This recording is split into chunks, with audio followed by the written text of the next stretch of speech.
हरियाणा की हर अपडेट के लिए बेल आइकन दबाएं और सब्सक्राइब करें STV हरियाणा न्यूज।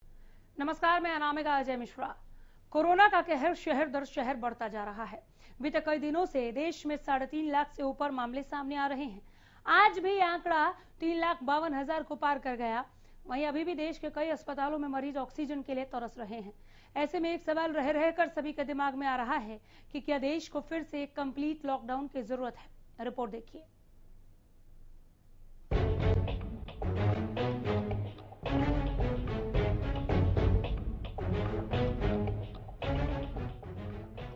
देश में कोरोना की दूसरी लहर दिन ब दिन खतरनाक होती जा रही है। पिछले 24 घंटे में रिकॉर्ड 3,52,991 नए संक्रमित मामले सामने आए हैं। इस दौरान 2,812 लोगों की कोरोना से मौत भी हुई है। 24 घंटे में 2,19,272 लोगों ने कोरोना को मात दी है। आइए ग्राफिक्स के जरिए बताते हैं कोरोना को लेकर देश की वर्तमान स्थिति। 24 घंटे के मामले 3,52,991। 24 घंटे में मौत 2,812। कुल मामले 1,73,13,163। अब तक ठीक हुए 1,43,04,382। अब तक मौत 1,95,123। देश में एक्टिव केस 28,13,658। Total vaccination 14,19,11,223। देश में कोरोना के बढ़ते मामलों को लेकर राहुल गांधी ने बीजेपी को आड़े हाथों लेते हुए ट्वीट किया है और कहा है कि देश में सभी को फ्री वैक्सीन मिलनी चाहिए और देश को बीजेपी सिस्टम का विक्टिम बनाना ठीक नहीं है। वहीं बात करें हरियाणा की, तो प्रदेश में कोरोना की रफ्तार थमने का नाम नहीं ले रही है। आइए आपको ग्राफिक्स के जरिए बताते हैं प्रदेश में कोरोना को लेकर वर्तमान स्थिति क्या है। बीते 24 घंटे में 10,985 नए मरीजों की पुष्टि। गुरुग्राम में 3,410, फरीदाबाद में 1,560 नए केस, हिसार में 940, सोनीपत में 610 नए मामले, करनाल में 570, पानीपत में 491 नए केस, सिरसा में 469, पंचकूला में 368 नए मामले, अंबाला में 340, महेंद्रगढ़ में 292 नए केस, यमुनानगर में 298, जींद में 289 नए मामले। एक दिन में कोरोना से 64 लोगों ने तोड़ा दम। प्रदेश में अब तक 3,767 मरीजों की हुई मौत। प्रदेश में कुल मरीज 4,24,319। एक्टिव मरीजों की संख्या पहुंची 74,000 के पार। एक दिन में 6,057 मरीजों ने कोरोना को दी मात। अब तक 3,46,000 से ज्यादा मरीज ठीक। उधर गृह मंत्री अनिल विज ने इस सबके बीच IMA से रिक्वेस्ट की है कि वो डॉक्टरों को भेजे जिससे गुरुग्राम में भी मरीजों का इलाज ठीक तरह से हो जाए। ये सब ट्वीट किया है आपने, अभी IMA से अपील की है क्या? देखिए, जरूरत के स्थानों पर हम अतिरिक्त अस्पताल बनाना चाहते हैं, विशेष तौर से गुड़गांव में। और गुड़गांव में हमने बात भी की है। कुछ लोग आगे आए हैं, उन्होंने कहा कि हम सारी व्यवस्था कर सकते हैं। एक महानुभाव ने तो 400 बेड तक के अस्पताल की व्यवस्था करने की बात की है। उन्होंने कहा सारा सामान भी हम मुहैया कराएंगे। उसी प्रकार से एक महानुभाव ने 200 बेड लगाने शुरू कर दिए हैं, पर हमें डॉक्टरों की जरूरत है। उसके लिए IMA से मैंने हम्बल रिक्वेस्ट की है कि वो आगे आएं और अपने डॉक्टर्स दें, पैरामेडिकल्स दें, और जो व्यवस्था होगी वो हम कर लेंगे। आज हरियाणा में हमारे पास केवल दिक्कत गुड़गांव में है, और गुड़गांव में भी 70% जो मरीज है वो दिल्ली का है। लेकिन अब जो है हमें उसका इंतजाम करना है। हम जो कर सकते हैं वो हम जरूर करेंगे। वहीं बढ़ते मामलों के बीच गुरुग्राम की स्थिति भी काफी भयानक हो चुकी है। गुरुग्राम के शमशान घाट पहुंच रहे शवों को जगह नहीं मिल रही है, जिसकी वजह से काफी दिक्कतें आ रही हैं। मृतकों के परिजन रीति रिवाजों को भूलकर जैसे तैसे शवों को अग्नि दे रहे हैं। हालात इतने बुरे हो चुके हैं कि शवों का अंतिम संस्कार भी मानो कोरोना के इशारों पर किया जा रहा है। समय पर जगह नहीं मिलने के कारण कोरोना मरीज के शवों को परंपरा के खिलाफ जाकर रात के अंधेरे में अग्नि दी जा रही है। कोरोना से निपटने के लिए देश और प्रदेश में स्वास्थ्य विभाग द्वारा कई कार्यक्रम चलाए जा रहे हैं और लोगों को जागरूक किया जा रहा है। कई प्रदेशों में वीकेंड लॉकडाउन लगा है तो कई जगहों पर नाइट कर्फ्यू जारी है।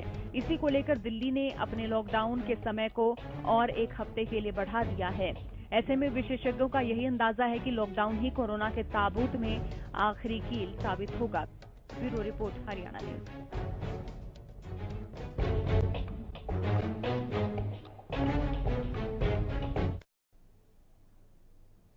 हमारे संवाददाता लाजपत जुड़ गए हैं ज्यादा जानकारी के साथ सोनीपत का हाल बताने के लिए। सोनीपत त्राहिमाम कर रहा है या अभी फिलहाल कंट्रोल में है स्थिति? लाजपत,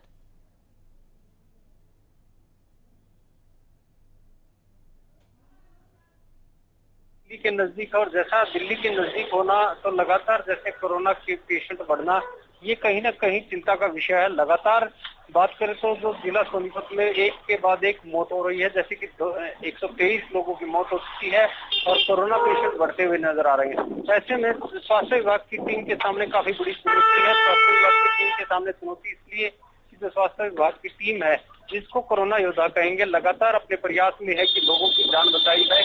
और यही प्रयास लगातार पुलिस का भी है कि पुलिस प्रशासन भी अपना काम करता हुआ नजर आ रहा है, क्योंकि जब शाम को 6 बजे का वक्त है जो लॉकडाउन का है, उसके बाद जो फैक्ट्रियों से छुट्टी होती है तो काफी बड़ी भीड़ हो जाती है, जिससे लेकर लोगों में एक डर बना हुआ है। जैसे कोरोना का जो कोई पेशेंट अगर उनके बीच में होता है तो कितनी बड़ी चैन बनती है।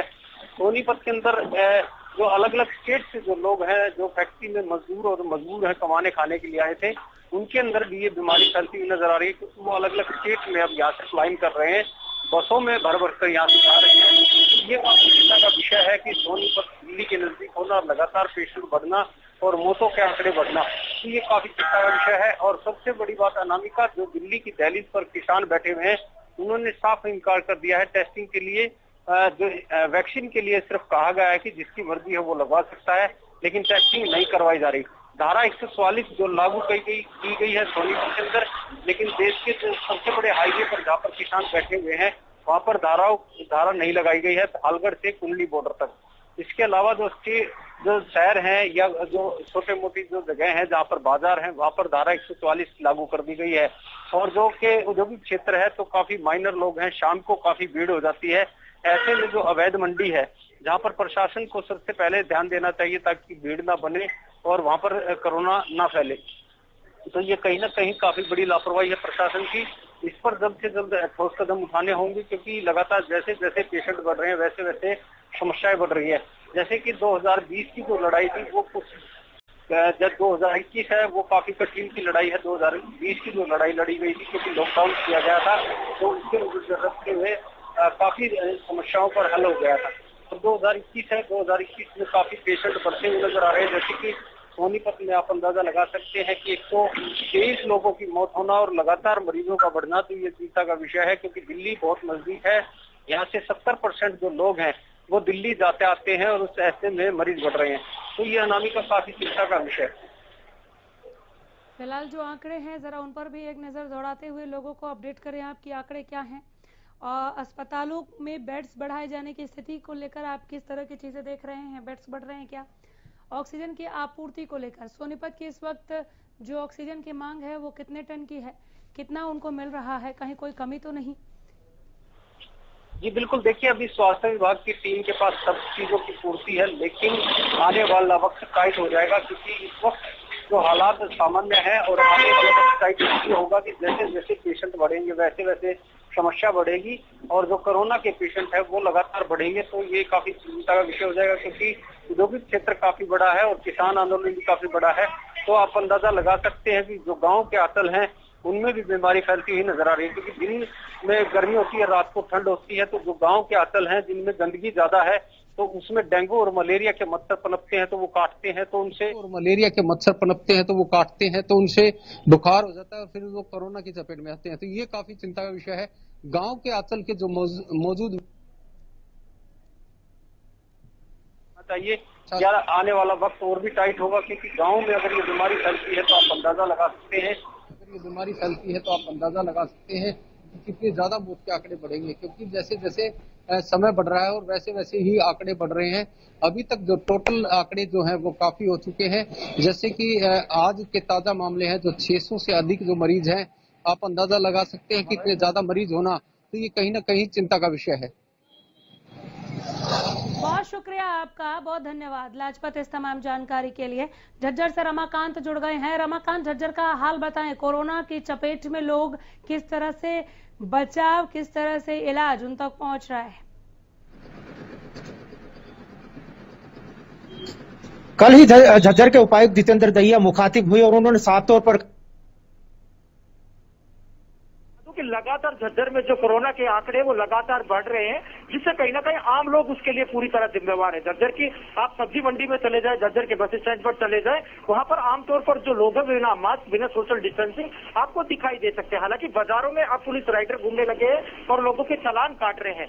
कल ही जब डीसी जितेंद्र दहिया यहाँ मीडिया से मुखातिब हुए, उन्होंने हाथ जोड़कर अपील करी कि आप ज्यादा से ज्यादा चेहरे पर मास्क लगाकर रखें, सोशल डिस्टेंसिंग का पालन रखें।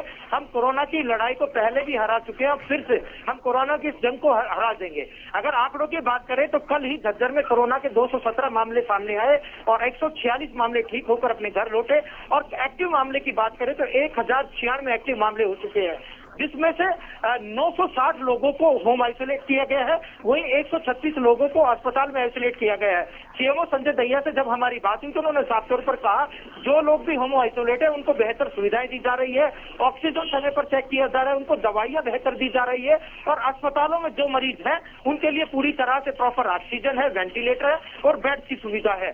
क्योंकि झज्जर पुलिस के ऊपर दोहरी जो जिम्मेवारी बढ़ जाती है, क्योंकि जो किसान धरने पर बैठे हैं, बॉर्डर से वो सटा हुआ है, इस वजह से जो पुलिस की जो ताकत है वो कम से जो शहर में आते हुए वो 30% ही रह जाती है, क्योंकि वो कहीं ना कहीं वो किसानों के साथ भी खड़ी है कि किसानों को भी वो लगातार समझा रहे हैं कि आप ज्यादा से ज्यादा वैक्सीनेशन का काम कराएं, ज्यादा से ज्यादा आप टीकाकरण कराएं। लेकिन जो किसान है वो अपनी जिद पर अड़े हैं, क्योंकि उनके जो बड़े नेता साफ तौर पर कह चुके हैं हम टीकाकरण नहीं कराएंगे, ना हम लोग टेस्ट कराएंगे। तो ये स्थिति है। हालांकि जितेंद्र दहिया हो या जो एसपी है राजेश दुग्गल, वो समय समय पर किसानों से मिल रहे हैं, किसानों को समझाने का प्रयास कर रहे हैं। कल जब परसों जब हमारी खबरें चली तो वहां पर राजेश दुग्गल ने बादली पर पूरी तरह सख्ती कर दी और जो दिल्ली से जो भी व्हीकल आने जाने वाले हैं अनामिका जी, उनका डाटा लिया जा रहा है, उनको चेक किया जा रहा है और बिना वजह जो हरियाणा में एंट्री कर रहे हैं उन्हें वापस दिल्ली की तरफ भेज दिया जाता है। जी, स्वास्थ्य महकमे की तरफ से नई जो तैयारियां हो रही हैं और ज्यादा चीजों को व्यवस्थित और दुरुस्त करने के लिए बेड्स बढ़ाए जाने को लेकर, मेडिसिन को लेकर, इंजेक्शंस को लेकर, ऑक्सीजन को लेकर, वेंटिलेटर को लेकर, उस पर भी एक नजर दौड़ाते हुए अपडेट करें।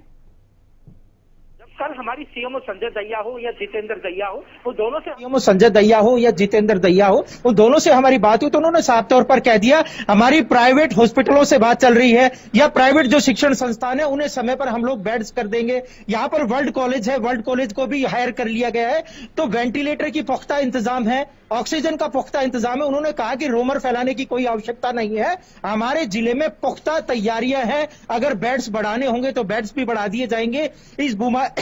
इस बीमारी को जो चुनौती है वो आम लोग हैं, आम लोगों को समझना होगा, चेहरे पर मास्क लगाना होगा, सोशल डिस्टेंसिंग का ध्यान रखना होगा।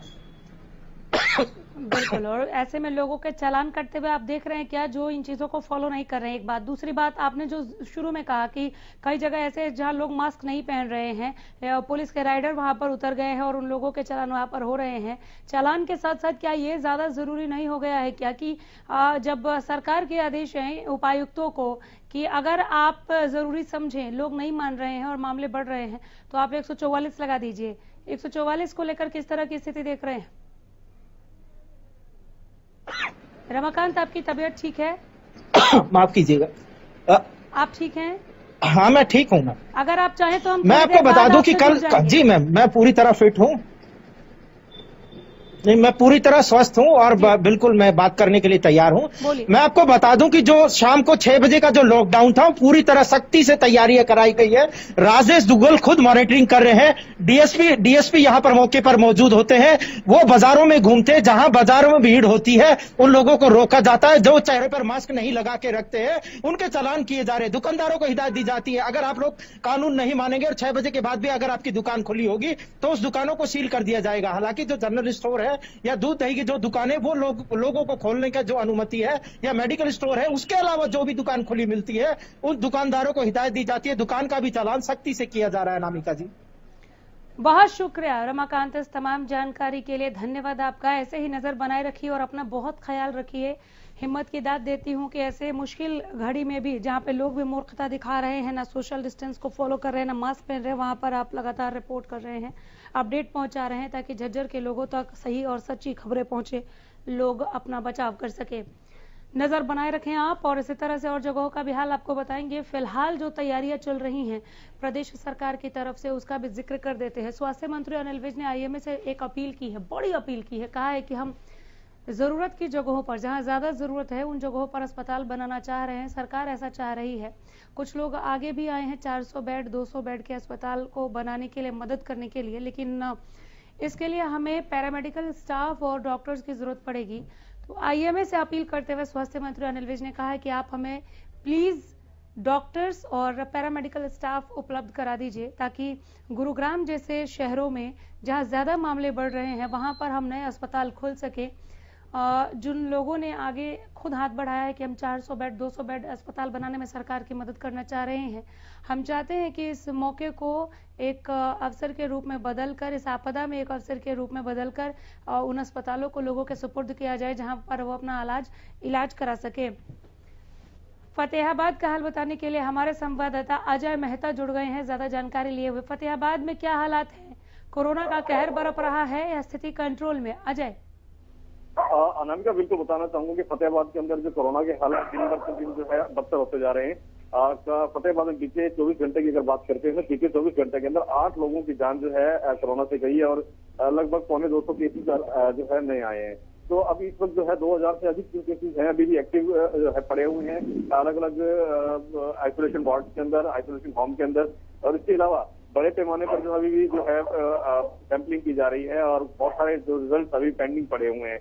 तो कहीं ना कहीं एक जो बड़ा जो खतरा मंडरा रहा है शहर के ऊपर, जिस प्रकार से संक्रमण लगातार तेजी से बढ़ता जा रहा है। जी, प्राणवायु पर्याप्त है क्या अजय?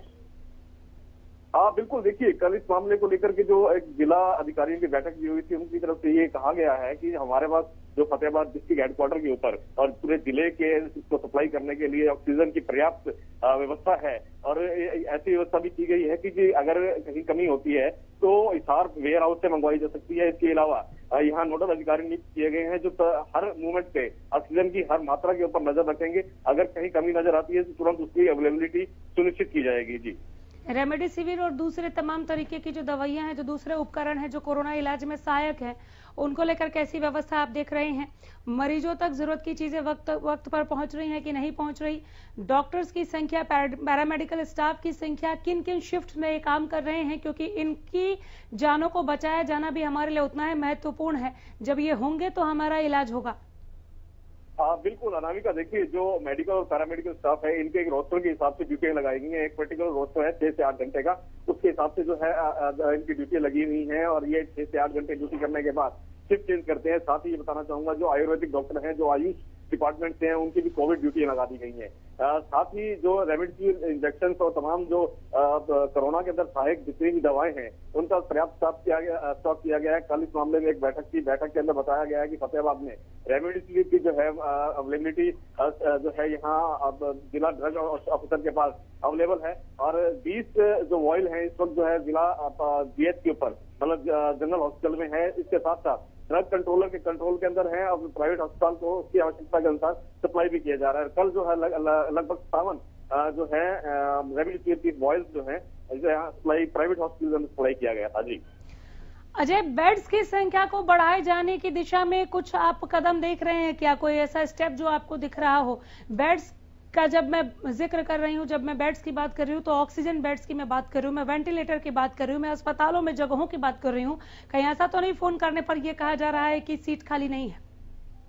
बिल्कुल, देखिए जो इस मामले को लेकर के स्वास्थ्य विभाग की जो कवायद है वो जो तेज कर दी गई है। फतेहाबाद के अंदर जितने भी जीएच लेवल के ऊपर जो ऑक्सीजन बेड थे या वेंटिलेटर थे वो लगभग ऑक्युपाइड कर लिए गए हैं, लगभग फुल हैं। इसके अलावा सर प्रशासन ये कवायद कर रहा है कि निजी हॉस्पिटल के अंदर जितने भी वेंटिलेटर और ऑक्सीजन बेड हैं उनको 50% जो रिजर्वेशन कर दिया जाए, ताकि किसी भी आपात परिस्थितियों के अंदर किसी की जान ना जाए और तुरंत उनको जो है मेडिकल हेल्प मिल सके। जी अजय, वैक्सीनेशन को लेकर क्या देख रहे हैं आप?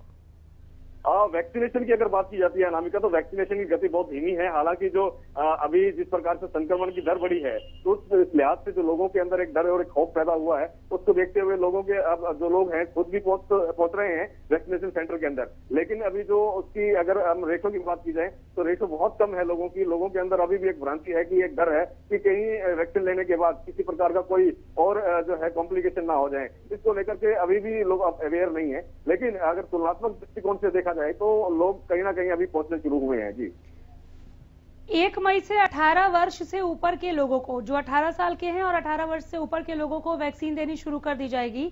ये सरकारी आदेश है एक तरीके से, ताकि लोगों का इम्यून पावर बूस्ट हो सके, कोरोना से फाइट करने में मदद मिले। ठीक, फतेहाबाद कितना तैयार है? क्या कुछ नए सेंटर्स बनाए जा रहे हैं? क्या पर्याप्त वैक्सीन को आंकड़े को लेकर तैयार कर लिया गया है, खाका बना लिया गया है कि हमें इतने वैक्सीन की जरूरत पड़ सकती है, उतना वैक्सीन है या नहीं है?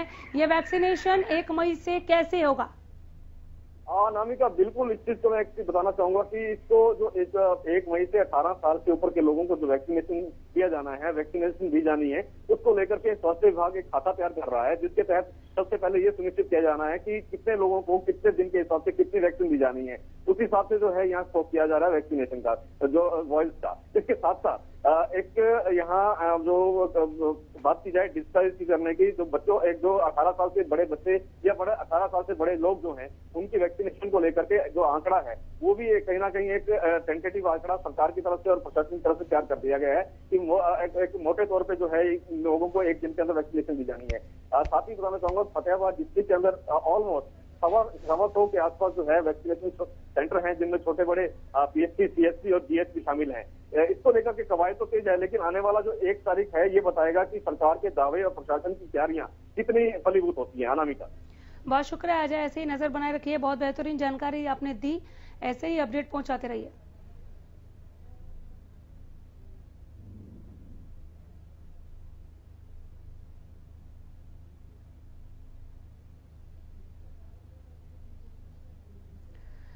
फिलहाल इस बुलेटिन में हम यही रुक रहे हैं। आप अपना बहुत ख्याल रखिए और देखते रहिए हरियाणा न्यूज।